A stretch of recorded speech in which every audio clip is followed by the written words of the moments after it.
बिस्मिल्लाहिर्रहमानिर्रहीम। अस्सलाम वालेकुम स्टूडेंट्स, कैसे हैं आप सब? ठीक है, उम्मीद करता हूँ ठीक होंगे। तो सेकंड ईयर जैसे कि आप जानते हैं हमने चैप्टर नंबर 19 को स्टार्ट किया हुआ है। We have started our chapter 19, you know very well. Today we will study our important topic which is black body radiation. आज हम पढ़ेंगे कि गर्मियों में हम जब ब्लैक कपड़े पहनते हैं या डार्क कलर के कपड़े पहनते हैं तो हमें उसमें गर्मी क्यों लगती है। लाइट कपड़े हम पहनते हैं उसमें गर्मी नहीं लगती, ठीक है ना।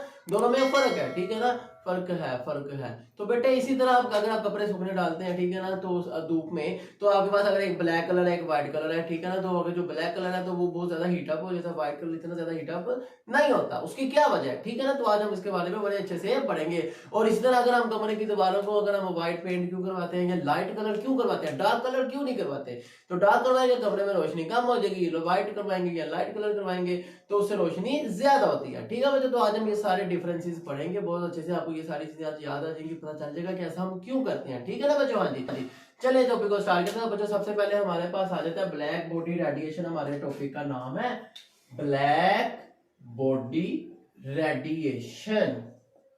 तो बच्चों इस टॉपिक में सबसे पहले हमारे पास जो एक डेफिनेशन आती है उस डेफिनेशन का बच्चों नाम है thermal radiation.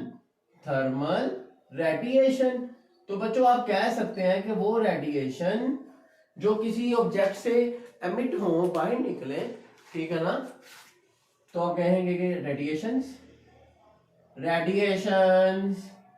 Emit from a hot body due to its temperature. उसके टेम्परेचर की वजह से, हाई टेम्परेचर की वजह से उसमें से रेडिएशन का निकलना क्या कहलाएगा, थर्मल रेडिएशन, ठीक है बच्चों। तो अब आगे हम नेक्स्ट बात कर लेते हैं। हमारे पास कैविटी रेडिएटर। कैविटी रेडिएटर इसका क्या मतलब है बच्चों, अगर आपको याद हो आप बचपन में एक क्यूब बनाते होते थे, ठीक है ना, एक डिब्बा बनाते होते थे, बॉक्स बनाते होते थे कि ये देखिए ये 3D शेप है, हमारे पास एक बॉक्स है, ठीक है, ये एक बॉक्स है। अब इस बॉक्स में हम क्या करते हैं, एक कैविटी यहाँ पे बना देते हैं, खोल बना देते हैं, और इस बॉक्स को आप कह सकते हैं कि फुल ब्लैक है, इसको ब्लैक बॉडी बोलेंगे, और डल ब्लैक है, ठीक है ना। इन शॉर्ट अगर आप कह सकते हैं कि नॉन रिफ्लेक्टर, ये लाइट को रिफ्लेक्ट नहीं करेगा, हर तरह की लाइट को ये एब्जॉर्ब कर लेगा, ठीक है ना। It will absorb all kind of radiation, all kind of light, ठीक है बच्चों, याद रखिएगा। दैट्स व्हाई गर्मियों में ब्लैक कपड़े, डार्क कलर के कपड़े पहनने से गर्मी ज्यादा लगती है, वो हर तरह की रेडिएशन को एब्जॉर्ब कर लेते हैं। लेकिन जो लाइट कलर है, व्हाइट कलर है, वो किसी तरह की लाइट बहुत कम ऑब्जॉर्ब, व्हाइट किसी को ऑब्जॉर्ब नहीं करता, ब्लैक सबको करता है, ठीक है। तो आप कह सकते हैं ऑल काइंड ऑफ लाइट, और आप कह सकते हैं कि black body it is an ideal सबसे बेस्ट एब्जॉर्बर है, सारा हर तरह की लाइट को एब्जॉर्ब, और फिर एक वक्त आएगा इतना एब्जॉर्ब कर लेगा, इसका टेम्परेचर हाई हो जाएगा और ये भी रेडिएशन को एमिट करेगा, थर्मल रेडिएशन को, इसलिए इसे कहते हैं ब्लैक बॉडी रेडिएशन। और ये आइडियल रेडिएटर भी है, याद रखिएगा, रेडिएशन को भी एमिट करता है, ओके बच्चों। तो ये आपका एमसीक्यूज में आ सकते हैं। तो बेटे होगा क्या, अब ये एक ब्लैक बॉडी है, इसमें कैविटी के थ्रू अंदर हम एक लाइट को भेजेंगे, क्या होगा, लाइट सारी दीवारें अंदर सारी क्या है, ब्लैक है।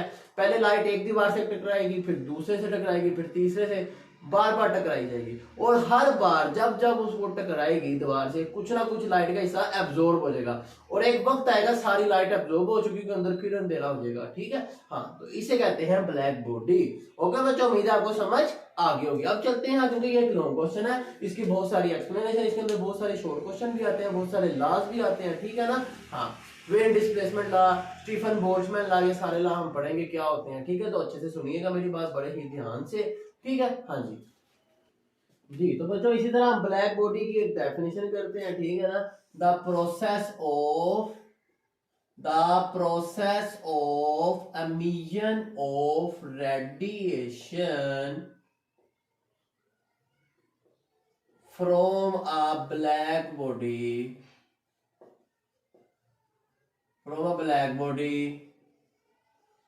ठीक है ना, at high temperature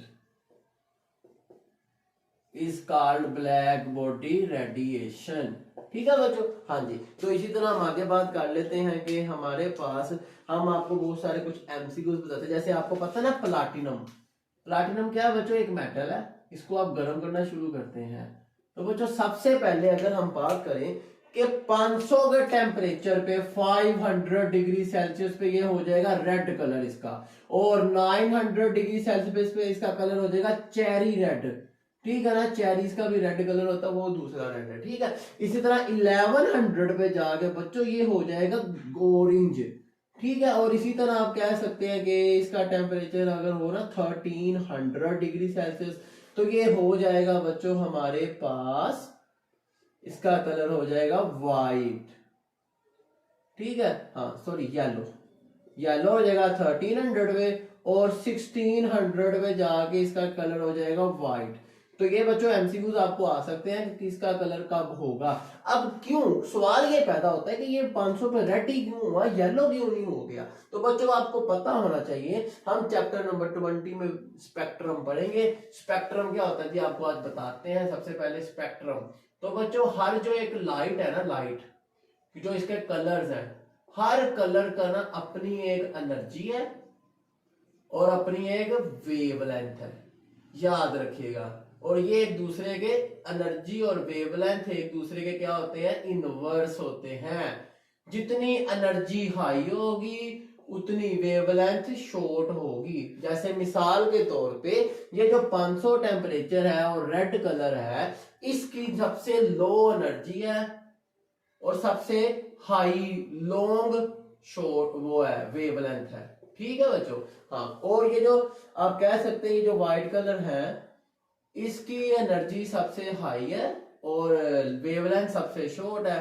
ये तो भी आपको मैंने सिंपल विजिबल स्पेक्ट्रम बताया, फिर आगे हम वहां पे अल्ट्रा वायलेट, ठीक है ना, वायलेट और रेड, इंफ्रा रेड, ठीक है, ये सारों की वेवलेंथ हम पढ़ेंगे। फिर गामा रेज, अल्फा बीटा, किसकी वेवलेंथ ज्यादा, एक्स रेज किसकी एनर्जी ज्यादा है, वेवलेंथ कितनी शॉर्ट है।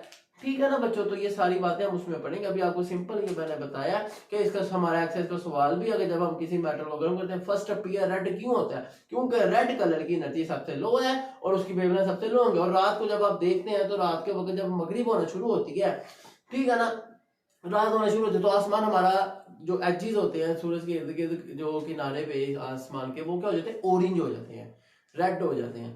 क्यों हो जाते हैं, वो इसी वजह से होते हैं कि वहां पर लाइट क्या हो जाती है बच्चों, हाँ, गर्मी कम होना शुरू हो जाती है, तो वो सबसे मिनिमम जो रोशनी है वो रेड ही है, एनर्जी। ठीक है, हाँ, और उसके बाद अंधेरा होता है, याद रखिएगा इस बात को। ठीक है बच्चों, हाँ जी, चलें आगे चलते हैं, अपने टॉपिक को कंटिन्यू करते हैं जी। तो आगे आ जाता है हमारे पास जी, तो बेटे इसी तरह हमारे पास दो साइंटिस्ट थे, एक था लमर और एक था बच्चों हमारे पास प्रेंशियम। प्रेंशियम इसने हमें क्या किया, इसने हमें ये जो इंटेंसिटी था, जिसपे कितने टेम्परेचर पे उसकी कितनी लाइट की इंटेंसिटी, जितना टेम्परेचर ज्यादा उतनी इंटेंसिटी भी ज्यादा, उसने हमें ग्राफ प्लॉट करके दिखाया इन दोनों ने कि ये देखें यहाँ पर हमारे पास इंटेंसिटी है, इस तरफ हमारे पास क्या है, ये इंटेंसिटी है, और वर्टिकल एक्सिस में, हॉरिजॉन्टल में हमारे पास है टेम्परेचर।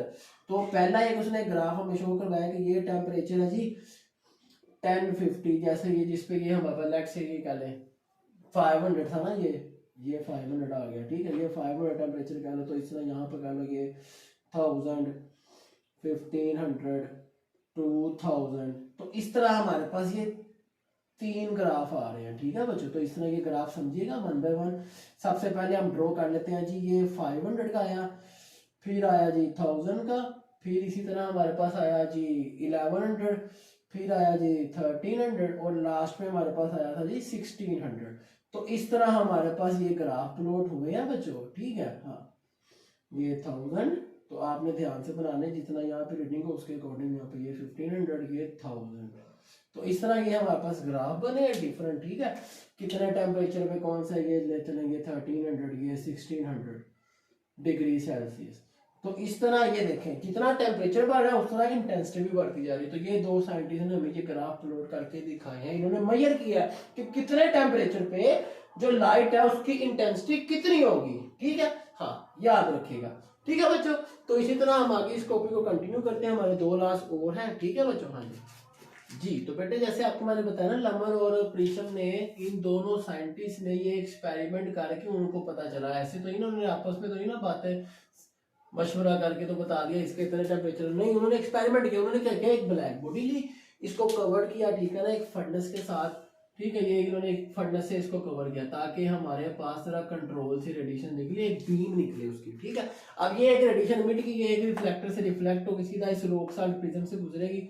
आगे अगेन एक रिफ्लेक्टर लगाया, जो रिफ्लेक्टर के सीधा इसे रेडिएशन के डिटेक्टर के पास रखेंगे। कौन सा डिटेक्टर है, ये थर्मल रेडिएशन डिटेक्टर है, स्पेशली थर्मल हीट वाली जो रेडिएशन होती है उनके लिए यूज होता है, दूसरी रेडिएशन के लिए नहीं होता, ठीक है। ये इनको डिटेक्ट करेगा। तो इस तरह क्या होता है बच्चों, इनके पास एक टेम्परेचर की भी वैल्यू आती है साथ साथ, और साथ साथ इनके पास इंटेंसिटी की भी वैल्यूज फाइंड आउट हो जाती है। तो बेटे जैसे आपको मैंने कल बताया, अभी बताया कि स्पेक्ट्रम में हमारे पास क्या होता है जी, जैसे जैसे टेम्परेचर बढ़ता है वैसे वैसे एनर्जी भी क्या होती है जी, इंक्रीज करती है। टेम्परेचर हाई होगा तो एनर्जी भी हाई होगी, याद रखिएगा, ठीक है। लेकिन जो उसकी वेवलेंथ है वो क्या करेगी, डिक्रीज करेगी, याद रखिएगा इस बात को। लेकिन उसकी इंटेंसिटी भी बढ़ेगी, इंटेंसिटी उसकी इंक्रीज करेगी। ओके बच्चों, हाँ जी, याद रखिएगा इस बात को। जी, तो बच्चों मैं आपको बता रहा था कि टेम्परेचर बढ़ाने से उसकी जो वेवलेंथ है वो डिक्रीज करेगी, वो उसके इनवर्सली प्रोपोर्शनल है। तो यहां से अगर आप इसको लगाएं, इक्वल का लगा के साथ कांस्टेंट यूज करें सम, ठीक है ना, और यहां पर आप वेवलेंथ को ऐसे ही लिख दें तो आप कहेंगे वेवलेंथ इधर आके multiply lambda T is equal to constant, इस कांस्टेंट की एक वैल्यू है 0.0029, टेम्परेचर का यूनिट केल्विन, इसका यूनिट मीटर। तो ये आपको याद हो इसकी वैल्यू, और इसे हम कहते हैं बच्चों वेन डिस्प्लेसमेंट लॉ। ये भी एक साइंटिस्ट था, इसने यह लॉ डिस्क्राइब किया, ठीक है ना, इसे कहते हैं वेन डिस्प्लेसमेंट लॉ। ओके बच्चों, उम्मीद है आपको समझ आ रही होगी, ये भी एक शॉर्ट क्वेश्चन आपको आ सकता है। इसी तरह बच्चों आगे हम बात कर लेते हैं। वो बात ये है कि टेम्परेचर बढ़ाने से वेवलेंथ ज्यादा डिक्रीज करेगी और जो उसकी एनर्जी है वो बढ़ेगी, इंटेंसिटी है वो बढ़ेगी। तो यहाँ पर एक और हमारे पास एक आ जाता है, ठीक है ना, वो ये है कि ये जो वेवलेंथ है बच्चों, वेवलेंथ, ठीक है ना, और ये जो टेम्परेचर 4 है। अब आपको एक बात बतानी है, वो ये है कि अब ये एनर्जी, ये जो मैंने आपको ग्राफ पीछे प्लॉट करके दिखाया था ना, जैसे यहाँ पे एक रैंडमली दोबारा प्लॉट कर लेते हैं कि ये वाला प्लॉट, एक ग्राफ, ये दूसरा, ये तीसरा। अब इनमें क्या आ रही है बच्चों, लीनियरिटी आ रही है। ये देखें, ये स्लोप आ रही है कि कितने टेम्परेचर पे कितनी इंटेंसिटी, ये इंटेंसिटी थी और ये टेम्परेचर था, ठीक है, और कितने टेम्परेचर पे कितनी उसकी इंटेंसिटी बन रही है, बढ़ती जा रही है। तो यहां पर हमें कहा गया कि ये जो इसके अंदर एरिया अंडर कर्व्ड है इस ग्राफ के अंदर, ठीक है ना, एक रेडिएशन के अंदर, वो डिफाइन करता है अमाउंट ऑफ रेडिएशन जो एमिट हो रही है वो पर यूनिट एरिया, ठीक है, पर सेकंड। तो इसको वो कहता है ये डायरेक्टली प्रोपोर्शनल है, ये जो energy emitted per unit area in unit time, कहता है ये डायरेक्टली प्रोपोर्शनल है किसके, 4th power of absolute zero temperature. मतलब क्या, ये एनर्जी डायरेक्टली प्रोपोर्शनल है इसके 4th पावर के। जब उन्होंने इक्वल का साइन लगाया, यहाँ पर एक कांस्टेंट यूज किया जिसको हम कहते हैं सिग्मा, और ये है हमारा स्टीफन बोल्ट्जमैन लॉ। कौन सा law, Stefan Boltzmann law, Stefan Boltzmann law. तो 2 लॉ हमने इसमें पढ़े, एक हमने वेन डिस्प्लेसमेंट लॉ पढ़ा बच्चों, एक हमने पढ़ा स्टीफन बोल्ट्जमैन लॉ। अब इस सिग्मा की भी एक वैल्यू है, ये आपने याद कर लेनी है, ठीक है बच्चों, जो कितनी होती है जी, 5.67 इंटू 10 की -8, ठीक है ना। अब इसका यूनिट क्या है, वोट पर मीटर स्क्वायर और केल्विन, ठीक है बच्चों, याद रखिएगा इस बात को, क्योंकि के की T4 है तो ये -4 आ जाएगा, ठीक है ना, हाँ, +4, ठीक है बच्चों, उम्मीद है आपको समझ आ गई होगी। तो इसी तरह हमारे पास ये था ब्लैक बॉडी रेडिएशन। अब हम बात करते हैं प्लांक्स की। अब प्लांक्स ने इसके बारे में, ब्लैक बॉडी रेडिएशन के बारे में प्लांक्स ने क्या कहा, ठीक है ना बच्चों। इसी तरह बच्चों हमें प्लांक्स ने, आपने नाम सुना होगा केमिस्ट्री में 9th में, प्लांक्स का कांस्टेंट भी आपको याद होगा। प्लांक्स ने क्या कहा कि ये जो लाइट है, ये जो रेडिएशन है, ये छोटे छोटे पार्टिकल से मिलकर बनी। जैसे आपने पढ़ा ना, matter is made up of smallest particle, जिसे हम कहते हैं एटम, मींस इंडिविजिबल, जिसको मजीद डिवाइड नहीं कर सकते। इसी तरह लाइट जो है ना, लाइट ये छोटे छोटे पार्टिकल से मिलके बनी है, ठीक है, जिनको हम पैकेट्स भी कह सकते हैं, जिनको हम कहते हैं क्वांटा, ठीक है ना। और फोटोन का वर्ड भी हम यूज करते हैं। फोटोन क्या है? फोटोन आर द पार्टिकल्स, जिसको मजीद इंडिविजुअल पार्टिकल्स, ठीक है ना, from which light is made. Light is made by individual particles called photon who has fixed energy, quantum, ठीक है, क्वांटा भी कहते हैं। ठीक है बच्चों, आपको ये उम्मीद है समझ आई होगी। और यहाँ पर इसने क्वेश्चन ने कहा is equal to H F, जितनी एनर्जी बढ़ाओगे उतनी उसकी लाइट की फ्रीक्वेंसी भी बढ़ेगी, ठीक है ना, याद रखिएगा। और ये एच क्या, प्लांक कांस्टेंट, इसकी वैल्यू आपने याद की है 6.63 10 की 34 जूल सेकंड, ठीक है ना बच्चों। उम्मीद है आपको समझ आ रही होगी। ये हमारा प्लांक्स का भी रिलेशन आपको पता हो। प्लांक्स ने, जैसे मैंने दोबारा बता दूं, इसने कहा कि light made up of small particles, light छोटे छोटे पैकेट से मिलकर बनी, जिनको फोटोन कहा गया, ठीक है ना। क्वांटा का वर्ड इसने यूज किया, इनकी फिक्स एनर्जी है। ओके बच्चों, ये था हमारा आज का टॉपिक। उम्मीद है आपको समझ आ गई होगी। अगर आपको कोई क्वेश्चन हो आप मुझे कमेंट सेक्शन में बता सकते हैं। इस तरह अगर अभी तक आपने चैनल को सब्सक्राइब नहीं किया, जल्दी से सब्सक्राइब कर दे और बेल आइकन को प्रेस कर दे, ताकि आने वाले लेटेस्ट लेक्चर आपको टाइमली पहुंच सके, आप उनकी तैयारी कर सके। ठीक है बच्चों, हाँ जी। तो नेक्स्ट वीडियो में हम इंशाल्लाह पढ़ेंगे फोटो इलेक्ट्रिक इफेक्ट। ठीक है, अगर आपने प्रीवियस को टॉपिक मिस कर दिया तो 12th क्लास फिजिक्स प्लेलिस्ट है मेरी, डिस्क्रिप्शन में लिंक मिल जाएगा, आप डीएम में आस्क कर सकते हैं, ठीक है ना, उसके बारे में। और मैंने पास पेपर भी अपलोड किए, उसकी एक अलग प्लेलिस्ट है मेरी 12th क्लास की, ठीक है। और कुछ गैसेस भी अपलोड किए हैं, सॉल्यूशंस भी अपलोड किए हैं, ठीक है ना बच्चों। इंपॉर्टेंट एमसीक्यू शॉर्ट भी अपलोड किए हुए हैं, आप वहां से उसको स्टडी कर सकते हैं। ठीक है बच्चों, हाँ जी। चले मिलते हैं आपसे नेक्स्ट वीडियो में, सी यू देन, अल्लाह हाफिज।